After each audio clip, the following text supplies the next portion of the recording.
Σβάιστάικερ βγάζει προς τα έξω. Μπατστούπερ, κακή παλιά για τον Μπόατεκ που πιέζεται. Βγάζει για τον Οζίλ. Οζίλ από δεξιά. Μάτσεψε την μπάλα υπέροχα με τα αριστερό.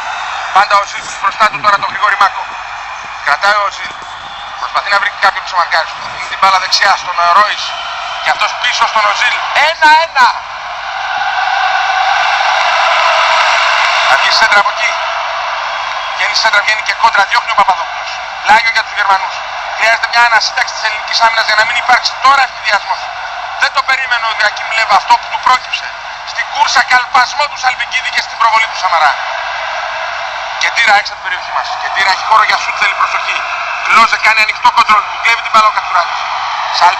Σαλπικίδης, φάουλ από τον Κλόζε. Φάουλ από τον Κλόζε στον Δημήτρη Σαλπικίδη που κάλπασε από δεξιά.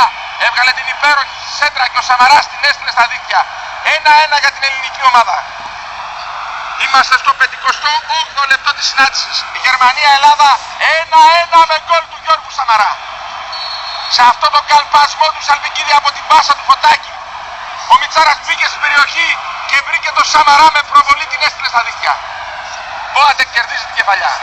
Σηκώνεται ο Παπασταθόπουλος, κερδίζει και αυτός μια πλάγιο για τους Γερμανούς. 4.000 Έλληνες παραλυρούν εδώ στις εξέδρες του γηπέδου του Γκτάνσκ.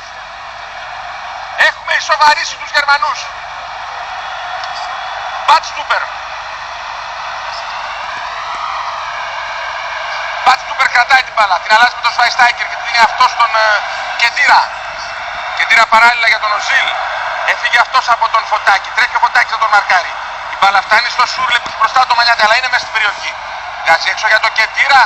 Κάποιος να κόψει και κόβει ο Σοκράτης Παπασταθόπουλος και απομακρύνει. Μπόατεκ θα πάει στην μπάλα δεξιά. Μπόατεκ τη μαζεύει που βγει πλάγιο out. Και τη δίνει τώρα στο Σβάιστάικερ. Σβάιστάικερ κρατάει